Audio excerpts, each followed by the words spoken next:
Warning: this story will make you check your doors tonight. The storyteller had always felt safe in his house. It was small, quiet, and in a neighborhood where nothing ever really happened. That night, he was completely alone. His parents were out of town, and for the first time, he had the entire house to himself. At first, it felt peaceful. He locked the front door, checked the windows, and even turned on a few extra lights just out of habit. Everything was secure. Everything was normal. He settled into the living room, phone in hand, TV playing quietly in the background. The house made the usual night sound, soft creaks, faint ticks from the walls, but nothing unusual. Nothing threatening. Then, he heard it, a soft sound. From upstairs. At first he ignored it. Houses make noise. Everyone knows that. Pipes, wood, temperature changes. But this sounded different, like something shifting. He muted the TV. The silence that followed felt heavier than it should have. He listened carefully, and there it was again. A slow, deliberate creak. His eyes moved toward the staircase. The darkness above felt deeper than before, like it was watching him, waiting. Probably nothing, he whispered to himself. But his voice didn't sound convincing, not even to him. He grabbed his phone and turned on the flashlight. The beam cut through the darkness as he slowly stepped toward the stairs. Each step creaked loudly under his weight. The sound echoed unnaturally through the house, making it feel bigger, emptier, colder. Halfway up, he stopped, listening, nothing, complete silence. Then a sound behind him.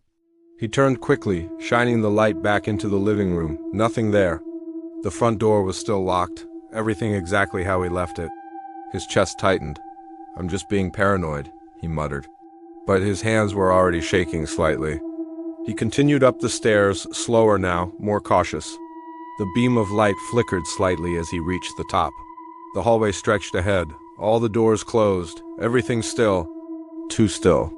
He checked the first room, empty, the second empty, then he reached the last door, his bedroom. It was slightly open, just a crack. His heart skipped.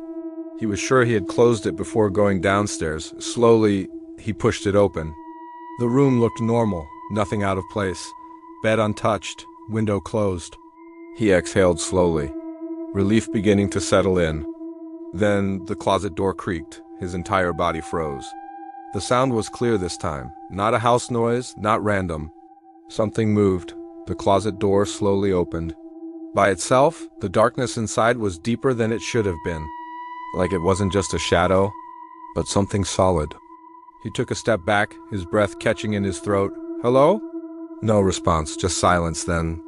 Something inside the closet shifted. A shape, subtle, barely visible. But there. His hand trembled as he raised the phone light higher. The beam touched the inside. Nothing. Empty. He stepped closer, confusion mixing with fear. Maybe he imagined it. Maybe the light flickered. For a split second, he saw it, a face. Inside the closet, right in front of him, then the light stabilized. And it was gone. He stumbled backward, his breath shaking violently now. No. No. From downstairs came a sound. The front door. Unlocking. Subscribe to Tales of the Dark, where every story gives you a nightmare. The moment it spoke, something inside him broke completely, not just fear, but reality itself, because the words didn't feel like they came from outside. They felt like they were placed directly into his head, echoing through his thoughts in a way that made it impossible to tell where sound ended. As he stood there frozen by the open window, staring into a darkness that was no longer his neighborhood, no longer the world he recognized, he realized something far worse than the presence behind him. He wasn't just being watched. He wasn't just being followed. He was no longer home. That realization hit him like a wave of cold dread that sank deep into his chest, making it hard to breathe because everything looked the same. Every wall, every piece of furniture was exactly where it should be, but it felt wrong, like a copy that missed something essential and real. Slowly, he turned away from the window, forcing himself to face it fully now, the thing standing only a few feet away, its outline clearer in the dim light. Its body unnaturally still except for that slight tilt of its head, as if it was studying him, analyzing him, understanding him in a way that made his skin crawl. and for a moment the silence stretching unbearably between them. Finally, his voice broke through, weak and shaking. "What? What do you want?" And the moment the words left his mouth, he regretted them. Because the things had shifted again, as if the question had given it something, and then it stepped closer, the floor creaking beneath it. The sound too loud, too real, grounding something that shouldn't have been real at all. And when it spoke again, the voice was closer. Clearer, but still layered, still wrong. "You opened it?" And the words hit him with confusion at first, his mind racing back through everything. The closet, the hallway, the sounds, the door, but nothing made sense. "I didn't open anything," he said quickly, his voice breaking. But even as he said it, doubt crept in. Because he had opened the closet door, he had gone looking, he had disturbed something. The thing seemed to sense that realization because it moved again, another slow step forward, closing the distance between them. "You looked," it said, the words stretching unnaturally, echoing slightly. And now it was only a few steps away, close enough to see details. Its face wasn't fully visible, but there were shapes trying to form a human expression but failing, and its arms hung too low. His body screamed at him to run, but there was nowhere left to go. The window led to nothing, and the room felt like it was shrinking. Suddenly, the lights flickered once, just once, and in that brief flash, he saw something that made his entire body go numb. Behind the thing, in the reflection of the mirror on his wall, there wasn't just one of them. There were multiple, standing in the hallway. Shapes barely visible but unmistakably there, watching, waiting, and when the light stabilized again, they were gone. The damage was done, the realization sinking deep. They weren't alone in this house, and they never had been. The thing tilted its head further than before, an unnatural angle, and took one final step forward, stopping just inches away from him. He could feel the cold radiating from it. The air between them felt thick, heavy, suffocating, and then it raised its hand slowly. Deliberately, it pointed. Not at him, but past him, toward the closet, his eyes flicking in that direction instinctively. His heart pounding louder, and when he looked back, the thing hadn't moved, still pointing. "Go back," it said softly. "Close it." And for a moment he didn't understand, but then it clicked. The closet. The door he had opened, the darkness inside it. Whatever this was. It hadn't just come from the house, it had come from there, and by opening it, he had let it out.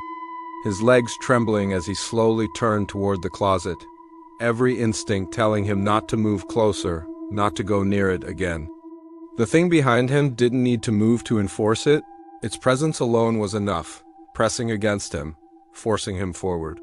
Until he stood right in front of the open door, the darkness inside deeper than before. Thicker, almost liquid, shifting at the edges.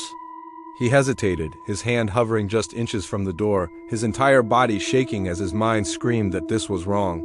Whatever had already come out wouldn't just go back, and behind him, the voice came again, closer now, almost at his ear. "Close it, or stay," and the threat in those words wasn't loud, wasn't aggressive, but it was absolute, final. He knew somehow that this was his only chance, his only way out, even if he didn't understand it.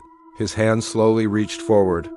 The moment he touched it, the darkness inside shifted violently, and for a split second, he saw a different place entirely, endless and empty. Something moved within it, fast, unnatural, rushing toward the opening, toward him, and his body reacted instantly, slamming the door shut. The impact echoed through the room, and the moment it closed, everything stopped, the air shifted, the pressure lifted, the silence returned. This time it felt normal, not heavy, not suffocating, just quiet, and slowly he turned around, his breath shaking, his heart still racing. Expecting to see the thing still there, expecting it to be right behind him, but the room was empty, completely empty. The doorway clear, the hallway silent, no shapes. No movement, nothing, and for a moment he just stood there, unable to move. Trying to process what had just happened, trying to understand if it was over, if it was really over. And then, from downstairs, came a sound, soft but unmistakable, the front door. Locking. The sound of the front door locking should have felt like safety, like the end of everything that had just happened. But instead, it sent a different kind of fear through him, the kind that settles deep in your chest when something feels finished. But nothing about this made sense, nothing followed rules. and the idea that something had just locked itself inside with him was far worse. He stood frozen in the middle of his room, staring at the closed closet door, his breathing still uneven. He had closed it, he had done what it told him, the thing in the hallway was gone, the shadows had disappeared. Everything looked normal again, but it didn't feel right, not completely. There was something still there, something subtle, something quiet. Like the house itself was aware now, like it was listening. And slowly he stepped back from the closet, his eyes never leaving it, waiting for it to move again, waiting for it to open. But it didn't, it stayed shut, still silent. His hand trembling, he reached out and pressed against it gently, testing it, making sure it was really closed. It didn't move, it stayed firm, solid, real. And for a moment, relief began to creep in. Maybe it was over. But that relief didn't last, because as he turned away, he felt it, a presence, not behind him, but somewhere in the room. His eyes darting around, scanning every corner, every shadow, every reflection, but there was nothing there, nothing visible. Something had changed, and whatever had been in that closet. It hadn't fully left, it had just stopped showing itself. The house was quiet now, eerily quiet. No footsteps, no movement, just the faint hum of electricity returning. And as he moved toward the stairs, his eyes flicked to the mirror, and for a split second, he saw something. A shape behind him, faint but there, standing just a few feet back, head tilted, watching. When he spun around, it was gone, completely gone. His heart racing as he turned back to the mirror again. It didn't need to be visible anymore. It had already gotten inside, not just the house, but something deeper. He made his way down the stairs, each step quieter now, his eyes scanning the living room as he reached the bottom. The air still felt slightly colder, like something had been left behind. He approached the front door slowly. Before he could decide, his phone buzzed in his hand, the sudden vibration making him flinch. It wasn't a message, it was the camera open, active, as if it had been turned on without him touching it. But that wasn't what made his blood run cold. It was what was behind him, barely visible in the screen. And slowly, almost unwillingly, his eyes lifted from the phone, and he turned around. But the room was empty. He looked back down at the screen, and it was still there, still standing behind him in the camera view, unmoving, watching. It wasn't trapped in the house anymore. It had found a different way to exist, just out of reality. The last thing he saw before the screen went black was the figure's head slowly tilting further, as if it was smiling. Subscribe to Tales of the Dark, where every story gives you a nightmare.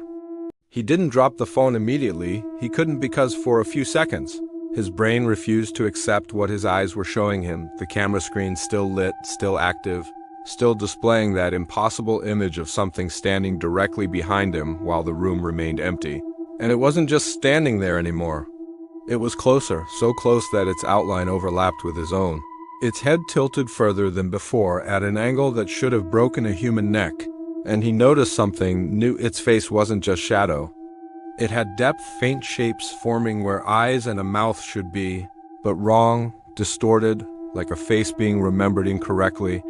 And the moment he realized that, the screen flickered once, and the figure moved slightly, subtly, but undeniably, and that was enough.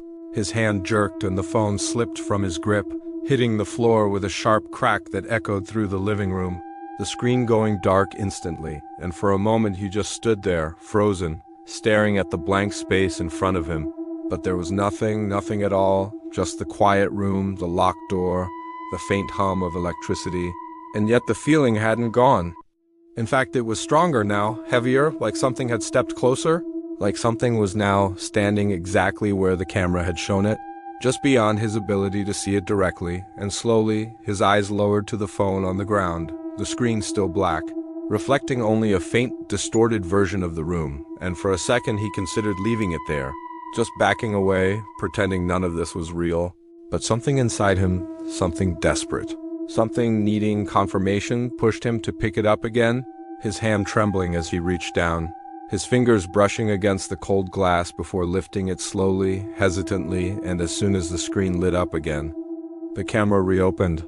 And it was still there, still behind him, still impossibly close, and this time, it moved, its head tilting slightly in the opposite direction, as if reacting to him, as if acknowledging that he could see it. and his breath caught in his throat as a realization hit him. It knew he could see it through the phone, it knew he was watching it, and that changed everything because up until now it had stayed away, but now there was a connection, a way for it to be seen, a way for it to exist more clearly, and the screen glitched violently. Lines tearing across the image for a split second before stabilizing again, and when it did, the figure was no longer behind him, it was beside him, standing just to his right in the camera view. So close that part of it was cut off, and that was the moment panic fully took over. His body reacting instantly as he stumbled backward, his free hand reaching out blindly until it hit the wall behind him, grounding him, his eyes locked on the screen. Unable to look away, because even though he knew it wasn't visible in real life, he couldn't risk turning away. Couldn't risk losing track of where it was, and the figure didn't rush him, didn't lunge or attack, it just stood there, shifting slightly, adjusting its posture in slow, unnatural movements like it was learning, like it was becoming more comfortable, more stable in this space. And then it did something new. It raised its arms slowly, the movement jerky at first, and reached toward him, not fully extending, just hovering in the space between them. And even though he couldn't feel anything physically, a sudden cold spread across his right side, sharp and immediate, like standing too close to ice, and his breath hitched as he instinctively moved away, pressing himself further against the wall, trying to create distance, and the phone in his hand buzzed suddenly, violently, the vibration so strong it almost slipped from his grip again. His eyes flicking down for just a second, and that was all it needed, because when he looked back at the camera, it was closer again, its face now partially visible, features clearer, more defined, and its mouth seemed slightly open, not in a smile, but in recognition, like it was becoming aware of itself through him. And the phone buzzed again, another notification appearing over the camera screen. No name, no icon, just a blank notification with a single line of text. "You can see me now." His heart dropped as he read it, and before he could react, another message appeared beneath it. "So I can see you too." And that was when the lights flickered, the brightness shifting erratically, and for a split second, he made the mistake of looking away from the screen, his eyes snapping to the room. And in that moment, in that single brief flicker of real light, he saw it, not through the phone, but physically standing right beside him. Its shape still wrong, still distorted, but undeniably there. And when the light stabilized again, it was gone from the room, but still on the screen. And that confirmed it. It was crossing over, piece by piece, using the moments he looked at it, using the connection, using him to exist. Every time he looked at it, he was making it stronger. And his grip tightened as he forced himself to lower the phone, trying not to look. But it was too late because the screen changed again. The camera zooming in on its own, focusing on the figure's face, on its eyes. They weren't empty anymore, they were reflecting light now. And the figure leaned closer to the camera, its face filling the screen, its head tilting slowly, and then the phone speaker crackled softly, static filling the air before a voice came through. "Don't stop looking." And his body locked in place, his breath shallow, as he realized the trap. If he looked, it got stronger. But if he looked away, he had no idea. No idea how close it might be, no way to track it anymore. Subscribe to Tales of the Dark, where every story gives you a nightmare. The moment the voice came through the phone, "Don't stop looking," everything inside him locked into a single, terrifying realization. This wasn't just something in his house anymore. This was something that needed him, something that depended on him seeing it. And the worst part was, it wasn't a threat, it was a rule he had already broken too many times. His hands trembling as he held the phone up, his eyes glued to the screen because now looking away didn't feel like an option. Because every time he had looked away before, it had moved closer, had gotten stronger, had become more real. And now it was right there, filling most of the frame. Its face distorted but forming, its features becoming clearer with every second. Its eyes reflecting the dim light of the room as if something inside them was waking up. And slowly, it leaned closer to the camera, its movement smoother now, more controlled, like something remembering. And that terrified him more than anything, because it meant this wasn't new to it. It had done this before? His breath came in short, shaky bursts as he stood frozen in the middle of the living room, his back against the wall. The phone held up in front of him like the only thing keeping him alive, because as long as he could see it, he knew. But that knowledge came with a cost, because the longer he looked, the clearer it became. Now he could see details, the slight twitch of its fingers, the unnatural stretch of its mouth, the way its head tilted. And then the phone buzzed again, another message appearing over the camera feed. The same blank notification. Just words. "You're helping." His stomach dropped as he read it, his mind racing, trying to deny it. Every second he spent staring at it, he was giving it something, feeding it, stabilizing it, pulling it further into his world. His instincts screaming at him to drop it, to smash it, to look away and run, but his body refused to obey. Because what if that made it worse? What if the moment he stopped looking, it didn't need the screen anymore?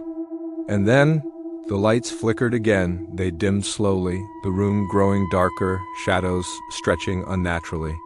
He made the mistake of glancing away from the phone, just a reflex, and when his eyes snapped back, his heart nearly stopped. Because it was closer now, impossibly closer, its face filling almost the entire frame, its features clearer than ever before. And this time, its mouth moved, forming words without sound, and he didn't need to hear it to understand. The phone vibrated again, another message appearing. "See me," and that was when the final piece clicked into place. It was something that existed between reflections, between screens, something that needed to be acknowledged to exist fully. He had done exactly what it needed. He had seen it, given it shape, given it presence, and now it was almost here. If looking at it made it stronger, then maybe the only way to stop it was to stop looking completely. To break the connection entirely, not just turning away for a second, but fully, completely refusing to see it. It meant standing in the same space as something he couldn't see, something that could be inches away, watching, waiting. And then the voice came again through the speaker, clearer than ever before, layered but focused, almost. "Urgent, don't," and slowly. He turned the phone away, the screen disappearing from his view as he lowered it completely, his eyes shutting tightly. The silence that followed was unbearable, stretching out endlessly, every second feeling like it could be the moment something grabbed him. And then a sound, soft but unmistakable, right in front of him, something shifting, something adjusting, followed by a faint, distorted breath, not his own, not normal, something mimicking the rhythm of breathing but slightly off. And then a whisper right next to his ear, so close he could feel it. "Look." The whisper came again, louder this time, more insistent. "Look at me." And his breathing became even more uneven. And then, suddenly, the air changed, the pressure in the room lifting slightly, the cold receding just a little. And slowly, cautiously, he opened his eyes, his vision adjusting to the dim light, the space empty, completely empty. His legs nearly gave out as the tension finally broke, his body shaking as he leaned against the wall for support. He looked down at the phone, the screen dark, now inactive, no camera, no messages, just a normal device again. He turned it back on, the screen lighting up normally, no figure, just his reflection staring back at him, pale and exhausted. Eventually, exhaustion took over, pulling him into a restless sleep on the couch, the lights left on, everything normal again. But the next morning, when he woke up and checked his phone, the camera was already open, and for just a split second before the screen glitched and went black, he saw something standing behind him again. Subscribe to Tales of the Dark, where every story gives you a nightmare. He didn't move when he saw it again. He couldn't, because this time it wasn't just fear that held him in place. It was something deeper, something colder. The realization that whatever he had done the night before hadn't worked, or worse, it had only delayed something. When the camera glitched and went black, he had expected relief and silence, but instead, the silence that followed felt wrong, heavier, almost aware. As he sat there on the couch, the morning light barely filtering through the windows, he understood that it hadn't needed the screen this time. It had already been there. The camera hadn't shown it arriving, it had shown it existing.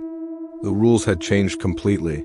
Before, the phone had been a barrier, but now it was using the phone as a reminder to tell him it was still there, still close.